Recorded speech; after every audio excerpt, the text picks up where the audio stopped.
Hello guys, welcome back to the channel. I hope you're having an awesome day, and if you are not, then I am here on this channel with the most amazing, the most bravest and the most heroic mission of our Royal Indian Navy.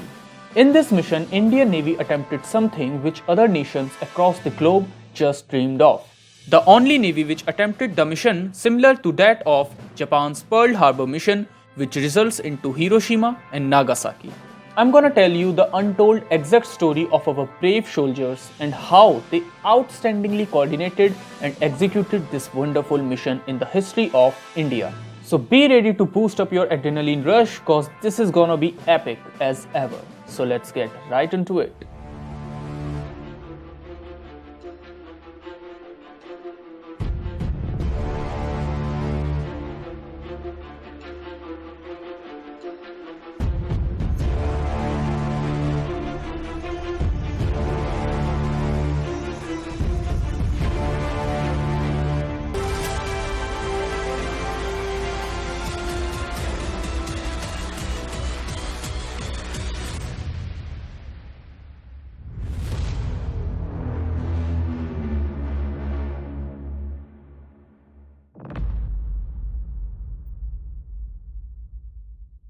So guys, शुरुआत होती है 1970 में जब भारत देश दोनों पाकिस्तान के बीच दीवार बनकर खड़ा था।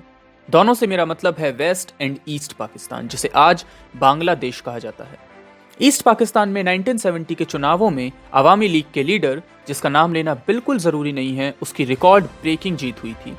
ये वो टाइम था जब ईस्ट और वेस्ट पाकिस्तान आपस में ट्रेड करने के लिए इंडियन ओशियन का यूज करते थे, जहां उनकी मुलाकात इंडियन नेवी से होती थी। एक डरी हुई मुलाकात। देन आवामी लीग के ईस्ट में जीत जाने से वेस्ट पाकिस्तान खुश नहीं था और उन्होंने अपने जनरल टिक्का खान को बुलवाकर अपने देश में मारकाट शुरू कर दी। अब जो मैं बोलूंगा हो सकता है उस पर आपको यकीन ना हो, पर उस टाइम मार्च 1971 से लेकर दिसंबर 1971 तक पाकिस्तानी आर्मी ने लोगों को मारना नहीं छोड़ा। जी हाँ, 40 लाख से ज्यादा लोगों की मौत हुई और हजारों औरतों का बलात्कार। मानो करीब एक पूरी जनरेशन खत्म कर दी गई थी। जब भारत में बांग्लादेश से रेफ्यूजीज आने लगे, तब ये खबर पहुंची उस वक्त की प्राइम मिनिस्टर श्रीमती इंदिरा गांधी के पास, जिन्होंने एक मीटिंग में उस वक्त के इंडियन आर्मी चीफ सैम मानेकशॉर को बुलाया और उनसे कहा कि अब हमें सीधा हमला करना है, क्योंकि भारत किसी भी देश की जनता के साथ इस तरीके का बर्ताव नहीं सहेगा। देखा, इसे कहते हैं संस्कार। लेकिन तब मानेकशॉर जी ने साफ कागज पर लिख कर दे दिया कि यदि अभी भारत किसी भी देश से लड़ेगा तो उसकी हार निश्चित है। देश के बड़े बड़े मंत्रियों और जवानों के सामने उन्होंने निडर होकर पीएम के सामने ये बात रख दी, जिसका जरूर एक कारण था।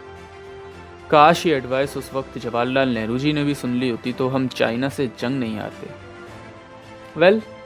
मानेकशॉर जी ने पीएम से कुछ महीनों का वक्त मांगा और विशाखापट्टनम में गाजी अटैक के बाद पाकिस्तान की कमर तोड़ दी। ये मूवी देखो यार जाके, बहुत फाड़ है।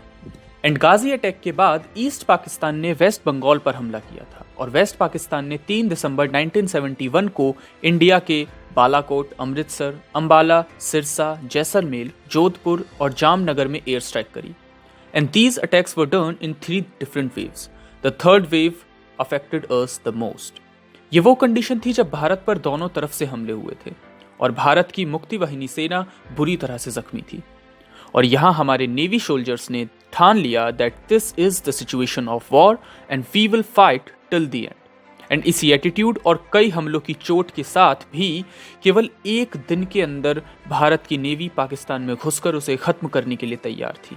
इंडियन नेवी को किसी भी कीमत पर कराची का बंदरगाह पोर्ट तबाह करना था और इसी के साथ 4 तारीख को रात में 10:30 बजे इंडिया अपने मिशन के लिए तैयार था। इंडिया ने as a distraction INS Vikrant के द्वारा ईस्ट पाकिस्तान पर 4 से लेकर 10 दिसंबर तक बॉम्बिंग करी और अपने वेस्टर्न घाट यानी मुंबई से 4 दिसंबर की रात को कराची वाटरफील्ड्स में घुस गए। लेकिन वहां केवल आईएनएस विद्युत मिसाइल कैरियर का जाना काफी नहीं था, इसलिए उसके साथ आईएनएस निपत, आईएनएस निर्घत और आईएनएस वीर भी गए थे। उस टाइम पर पाकिस्तान के पास नाइट बॉम्बिंग फैसिलिटी नहीं थी, मतलब रात में हमला करने के कैपेबल नहीं था, और इसी का फायदा उठाया कमांडर बबरू इभान यादव ने। जब इंडियन नेवी कराची से करीब 20 मील दूर थी, तब उन्हें साउथर्न कोस्ट की तरफ पाकिस्तान का battle class destroyer PNS Khyber दिखा, जिस पर INS निर्घत ने पहला मिसाइली हमला किया और पाकिस्तान की एंटी मिसाइल सिस्टम की वजह से वो मिसाइल खैबर के राइट विंग में जाकर लगी। With in a second Karachi base पर इसके कोऑर्डिनेट्स पहुंच गए एंड जब तक पाकिस्तान की रेस्क्यू टीम मदद के लिए आ पाती तब तक हमारी नेवी ने अगली मिसाइल खैबर पर दाग दी, जिसके बाद 250 क्रू मेंबर्स का पूरा शिप पानी में डूब गया। पाकिस्तान को काफी समय लग गया हमले का अंदाजा लगाने में ही, क्योंकि अभी तक उसे समझ नहीं आ रहा था कि हमला कौन और कहां से कर रहा है। जब तक पाकिस्तान फॉर्म में आ पाता तब तक INS निपत ने 2 और मिसाइल लॉन्च करी, जिसके बाद पाकिस्तान के इकलौते 2 सी क्लास डिस्ट्रॉयर MV वीनस और PNS शाहजहां पानी में डूब गए। 11-20 पर इंडियन नेवी को सबसे बड़ी सफलता मिली जब INS वीर ने पाकिस्तान की PNS मुहाफिज पर पहले हमले में ही उसे खत्म कर दिया। अब सबसे बड़ा चैलेंज पाकिस्तान वाटरफील्ड से वापस सुरक्षित आना था और इंडियन नेवी के हर फाइटर की आउटस्टैंडिंग कोऑर्डिनेशन के बाद वो काम भी बखूबी हुआ और 3 दिन बाद ऑपरेशन पायथन में कराची का बंदरगाह पोर्ट पूरी तरह डिस्ट्रॉय कर दिया गया। पाकिस्तान का इकलौता नेवी बेस 12 दिन तक आग में झुलसता रहा और यह इतिहास में सबसे बड़ा सरेंडर था जो पाकिस्तान ने इंडिया के आगे किया। इस ऑपरेशन के बाद पाकिस्तान नेवी कभी पूरी तरह खड़ी नहीं हो पाई और वो अमेरिका जो उस वक्त पाकिस्तान के पिता समान था वो भी कुछ नहीं कर पाया, क्योंकि इंडिया के पास सोवियत मिसाइल पावर थी। तो गाइज ये थी हमारी इंडियन नेवी की सबसे बड़ी और खतरनाक कामयाबी, जिसे आज तक हम 4 दिसंबर को इंडियन नेवी डे के रूप में मनाते हैं। आई होप आपको ये वीडियो पसंद आया होगा, कुछ नया सीखने को मिला होगा और अगर हाँ तो इस वीडियो को शेयर कीजिए, उस तक पहुंचाइए जिसे हमारे देश के वीर जवानों के बलिदान और बहादुरी के बारे में जानकर अच्छा लगे, क्योंकि ये वो कहानी है जो हमें निडरता और सम्मान से रहना सिखाती है। So that's all in this video. We'll definitely see you in next. Till then, keep going with good stuff in your life and Jai Hind.